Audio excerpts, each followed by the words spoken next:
우리가 함께 나누시려고 읽으신 마가복음 15장 말씀도 긴 말씀 우리가 함께 읽었습니다만은 전체적인 내용은 다른 복음서와 똑같이 예수님께서 로마 병정들의 손에 넘겨지셔서 이방인들의 손에 채찍질 당하시고 그들의 형법인 사형 제도를 통해서 십자가에 매달리시게 되는 그와 같은 내용을 담고 있습니다.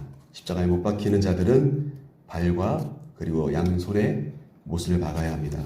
그리고 죽을 때까지 매달아두는 그와 같은 처절한 어떤 사형틀, 가장 부끄럽고 처절한 사형틀이 바로 십자가형이죠.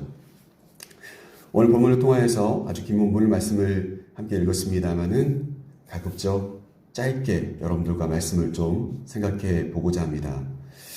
먼저 오늘 여러분들이 가지고 있는 예수의 길 책에 보시면 맨 뒤에 지도를 보시면 겟세마네 동산과 감람산이 예루살렘 성 동쪽에 있었다면 골고다는 빨간 테두리 밖에 서쪽에 북쪽에 위치한 소위 말해서 구릉 지역이 시작되어지는 골짜기가 시작되어지는 그 지역에 위치하고 있다는 것을 확인해 볼 수가 있습니다. 여러분 어떻게 보면요, 성경적인 의미이지만 어떤 신학자들이 말하는 이야기지만 동쪽은 해가 뜨는 곳이기에 하나님이 이끌어 가시는 곳이라고 한다면 서쪽은 해가 지는 곳이어서 어둠이 드리워지는 장소이죠. 그러니까 참 어떻게 보면은 예수님께서 달리신 이 골고다라고 하는 해골, 소위 말해서 죽어 있는 사람들의 뼈들이 모여 있는 그 장소는 죽음을 가리키고 그리고 어둠의 세력이 장악하는 그러한 공간이다 라고 그렇게 말씀드릴 수가 있겠습니다. 여러분들이 가지고 있는 예수의 길 책에서도 거기가 갈보리가 왜 갈보리인지 라틴어로 그곳을 갈보리라고 하는 발음으로 번역하고 있기 때문에 똑같은 의미의 해골, 죽음이 산더미처럼 쌓여있는 장소, 그게 바로 갈보리고 그리고 또 우리가 흔히 말하는 골고다, 헬라어로 골고다라고 부르는 장소가 바로 동일한 장소, 이 장소였다라고 이야기하면서 나중에는 성을 넓히면서 성의 그 지역을 확장하기 위해서 이곳도 성 안으로 이제 들여오게 되는 헤롯 아그리빠의 그런 작업들 때문에 이제 이게 성 밖에 있는 곳이 아니라 성 안으로 들어오는 장소가 되었다는 의미를 갖고 있죠. 그러나 예수님께서 십자가를 지실 때만큼이라도 생각을 해보면 그 당시에는 성 밖에 있었다. 그래서 어떻습니까? 여러분 이것도 굉장히 영적인 의미가 있는데 모든 지저분하고 더러운 모든 죄는 우리의 마음으로부터 몰아내야 하거든요. 예루살렘 성 자체가 굉장히 영적인 의미를 갖고 있는 곳이라고 했을 때 그 영적인 공간에서 모든 세상 죄를 지고 예수님께서 어때요? 죽음의 어둠의 곳으로 이 모든 죄를 끌고 나가시는 성 밖으로 십자가를 지고 나가시는 것은 굉장한 의미가 있다라고 하는 것이죠.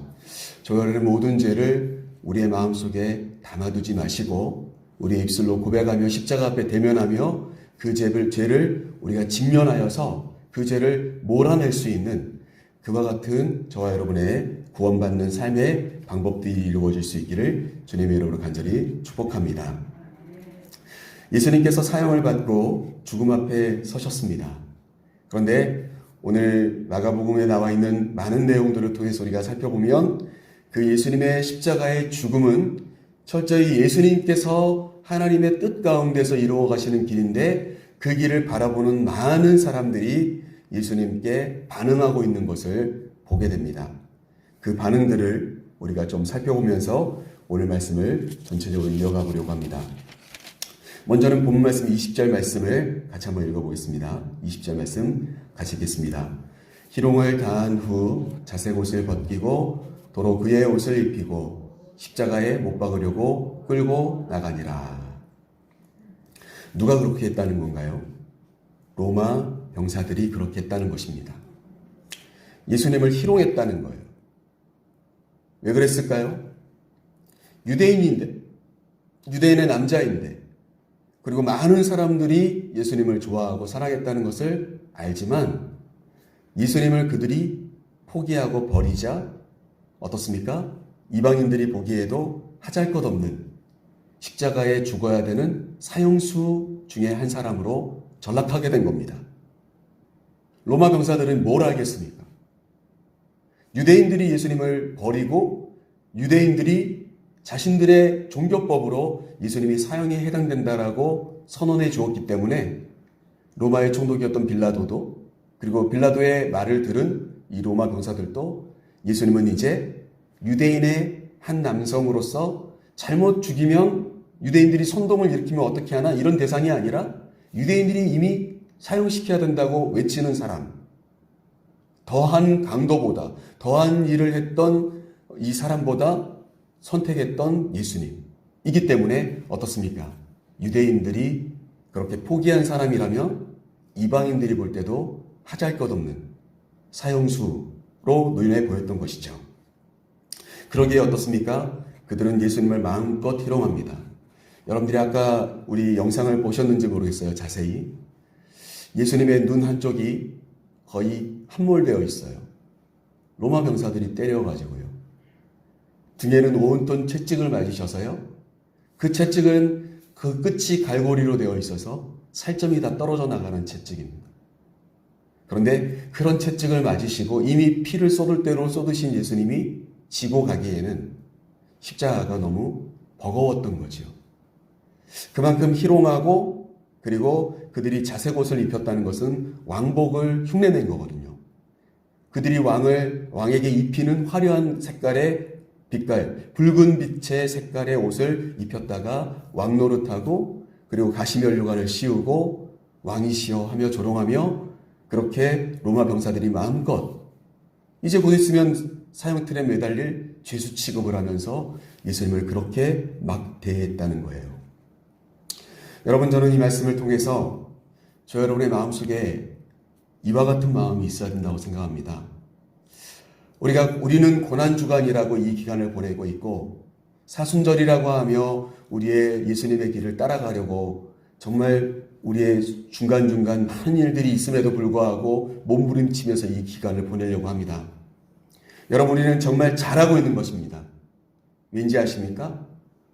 예수님을 알고 하나님을 믿는다는 사람들마저도 이 기간에 마음껏 자기 것 누리고 자기의 일상의 삶의 모든 쾌락을 누리면서 살아간다면 세상 사람들마저도 예수님을 바로 이 로마 병사들처럼 취급하기에 딱 좋습니다. 우리가 가치 없어하는 예수님을 누가 가치 있게 생각을 해줄 수 있겠습니까? 예수님을 먼저 믿은 우리가 예수님을 사랑하지 않으면 누가 예수님을 사랑해 줄 수 있겠습니까? 세상 그 누구도 예수님의 진정한 가치를 몰라요. 그런데 어떻습니까? 먼저 믿었던 우리가 예수님 적당히 믿으면 그래, 저렇게 믿음 생활해도 될 정도의 신이라면 내가 그 예수를 가치 있게 생각할 필요가 있겠나? 세상 사람들도 로마의 병사들처럼 그렇게 예수님을 비웃고 조롱하는 대상으로 취급하기에 딱 좋습니다. 우리가 먼저 일어나 하나님을 찬양하지 않고 우리가 먼저 예수 그리스도의 십자가를 소중히 생각하지 않는다면 그것은 그냥 죄인이 매달리는 곳일 뿐이에요.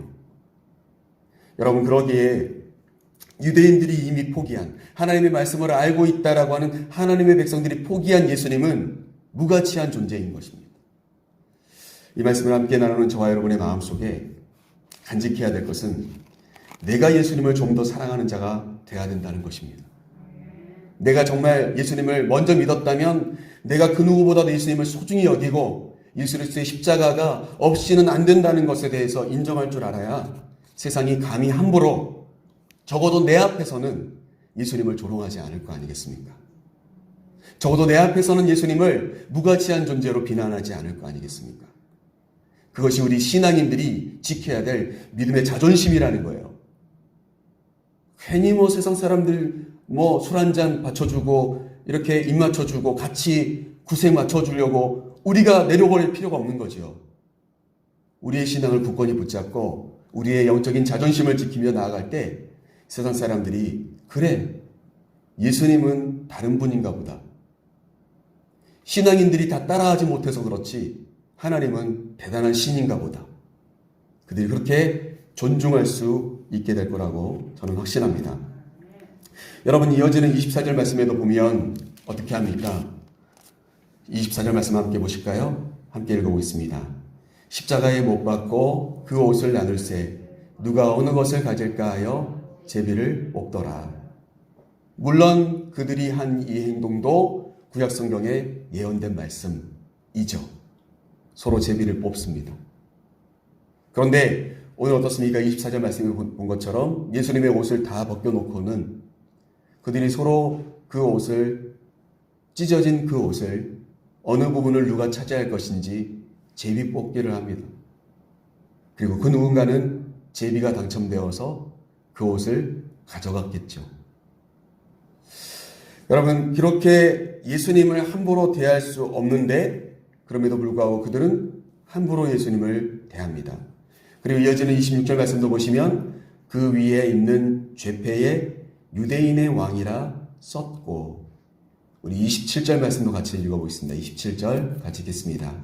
강도 둘을 예수와 함께 십자가에 못 박으니 하나는 그의 우편에 하나는 좌편에 있더라. 여러분 이 장면들을 한번 생각해 보세요. 이게 굉장한 비웃음입니다. 유대인의 왕이라고 하는 그 죄패를 그 위에 썼어요.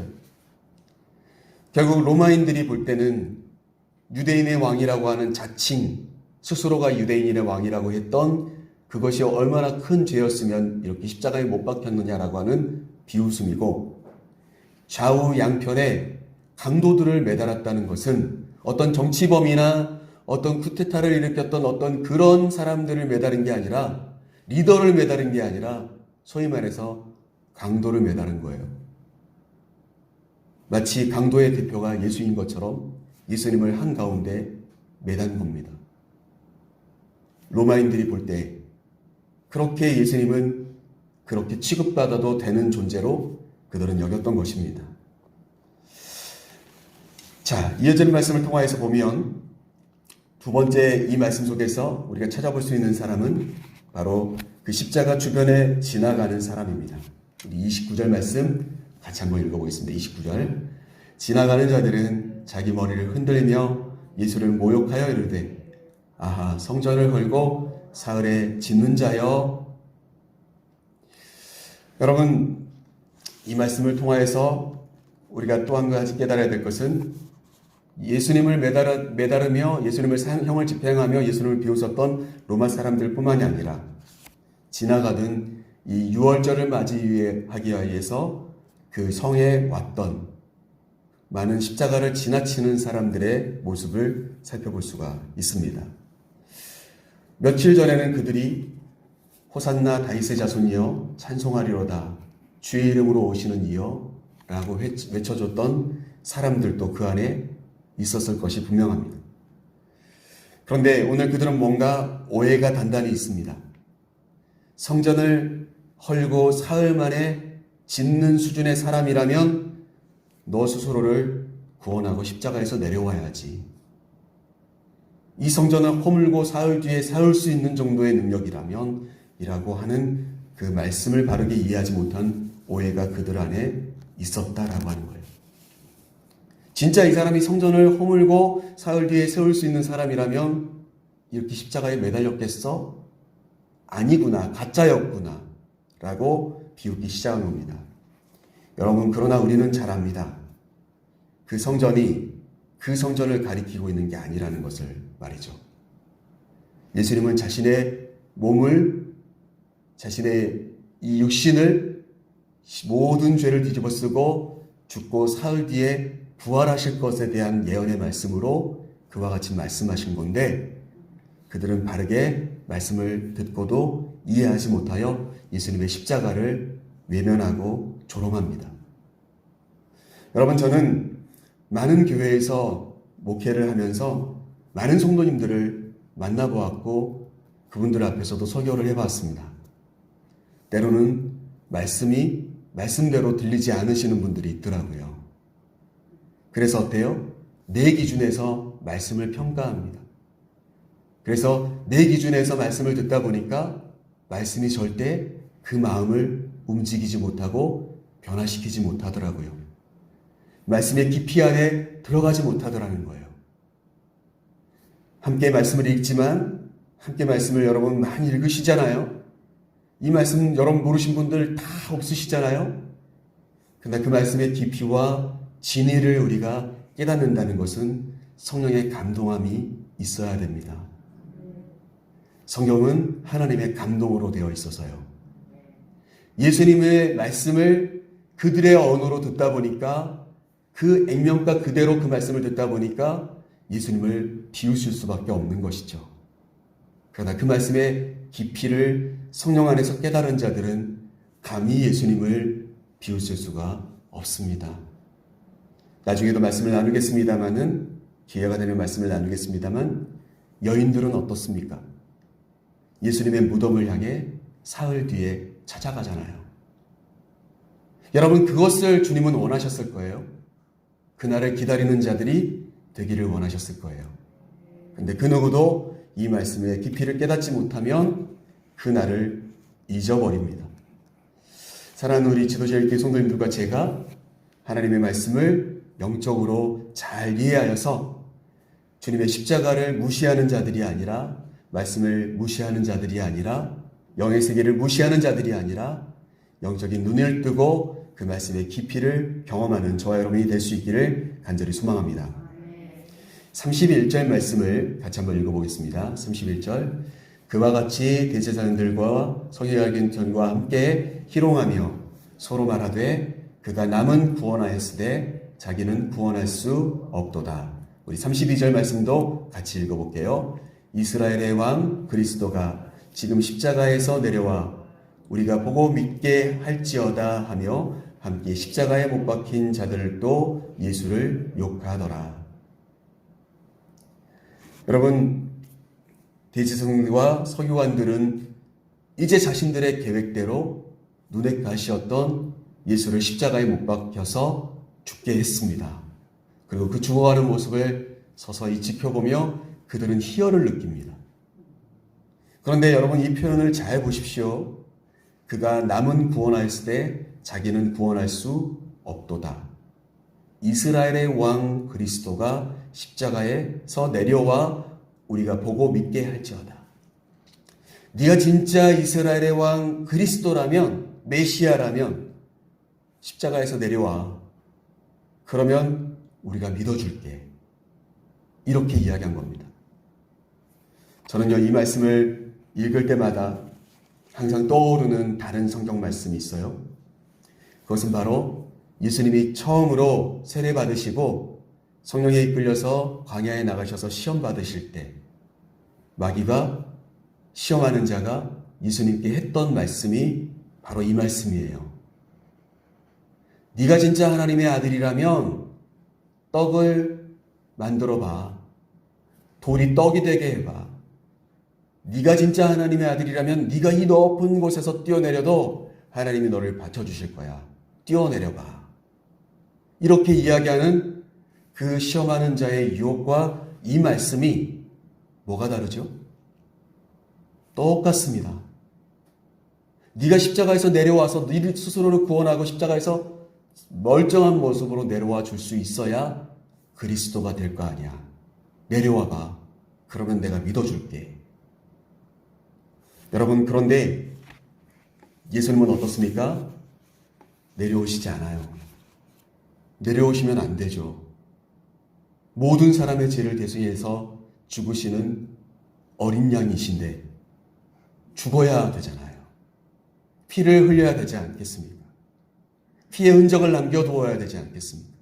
그래야 비웃고 있는 너희들의 죄까지도 내가 다 해결해 줄 수 있는데 주님은 오직 그들의 말을 듣고 계신 게 아니라 어떻습니까? 자신의 길을 가시는 거예요. 하나님은요 오늘도 하나님의 뜻대로 이 세상 모든 것을 이끌어 계세요. 다만 우리가 그것을 겪고 바라보면서 우리도 잘못된 평가를 할 때가 많죠.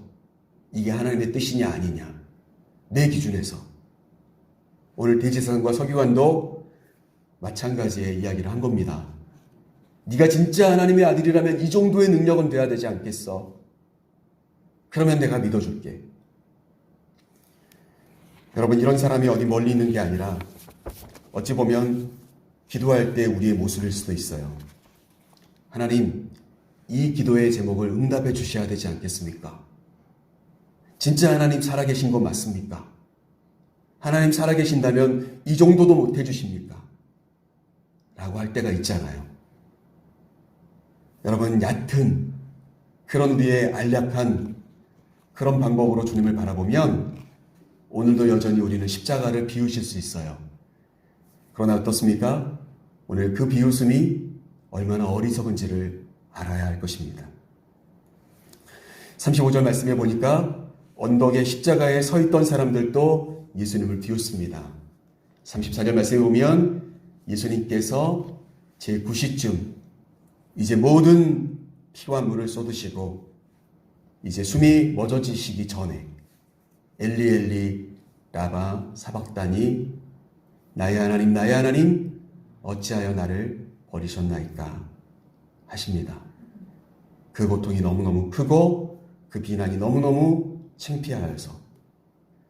그런데 여러분, 그때도 마찬가지로 사람들은 엘리야를 부른다. 엘리야가 와서 이 사람을 구원해내나 보자 라고 비웃는 사람들. 온통 십자가 주변에는 바로 그렇게 오해와 그리고 바르지 못한 영적인 상태의 사람들만 가득가득 했습니다. 여러분, 그런데 한 가지 저는 말씀을 마치면서 하나님의 시선을 느낄 수가 있습니다. 이 자리에는 그렇게 온통 주님을 오해하는 사람들만 모여 있었던 게 아니라 하나님 아버지께서 함께 계시는 자리였습니다. 오늘 본 말씀 33절 말씀이 그렇게 이야기합니다. 33절 말씀 같이 읽어볼까요? 같이 읽겠습니다. 제6시가 되매 온 땅에 어둠이 임하여 제9시까지 계속 가더니. 우리 본문은 아닙니다만 38절 말씀 한번 읽어보겠습니다. 이에 성소 휘장이 위로부터 아래까지 찢어져 둘이 되니라. 여러분, 이 십자가의 모든 사건이 하나님 없는 사건이 아니라 하나님 그곳에 함께 계시는 사건이었어요. 여러분, 제6시부터 제9시라고 하는 것은 오늘날로 따지면 12시부터 오후 3시입니다. 제일 더울 때, 제일 태양이 강렬할 때여야 되는데 여러분, 오늘 성경은 뭐라고 이야기합니까? 어두움이 임하였다. 진짜 빛이신 예수 그리스도를 죽이자 진짜 세상의 빛이 사라져버린 겁니다. 하나님이 느끼라고, 하나님이 내 아들 예수 그리스도가 죽어가는 것은 너희의 진짜 빛을 너희가 죽인 거야 라고 보여주시기 위해 하나님이 하신 일입니다. 하나님 말고 누가 이렇게 하실 수가 있어요? 가장 강렬해야 될 태양을, 가장 정말 빛나야 될 그 순간을 어둠으로 누가 바꿀 수가 있습니까? 하나님이 그곳에 함께 계셨던 거예요. 아들의 죽음이 헛되지 않게 하시고 싶었던 거예요. 그리고 어떻습니까? 그것이 무엇을 의미하는지 성소의 휘장이 찢어지게 하심을 통하여서 진짜 예수 그리스도가 이루신 것이 무엇인지를 우리에게 깨닫게 해주시고, 하나님은 침묵하고 계실 뿐, 그러나 그곳에 함께 계신다는 것을 우리는 이 말씀을 통해서 충분히 알 수가 있습니다. 그들은 알지 못하여도 우리는 알아야 합니다. 그것이 바로 영적인 민감함이고, 그리고 성경을 바르게 바라보는 방법이니까요. 사랑하는 성도 여러분, 말씀 마칩니다. 저 여러분도 때때로 사람들의 조롱과 고난 가운데 내몰릴 때가 있습니다. 그것이 만약 예수님 때문이라면, 나의 실수가 아니라, 나의 잘못 때문이 아니라, 여러분, 내가 잘못해서 사람들의 비난을 받는 건 당연한 거 아닙니까? 내 잘못을 인정해야죠. 회개하고 내가 화해해야 되는 부분입니다. 해결해야 될 부분들이에요.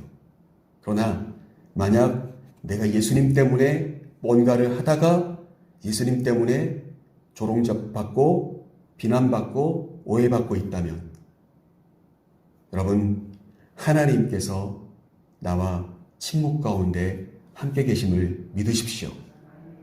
십자가에 주님을 버리신 게 아니라 그곳에 하나님 함께 계십니다. 그저 묵묵히 이 사역을 감당할 수 있도록 응원하고 계셨다는 거예요.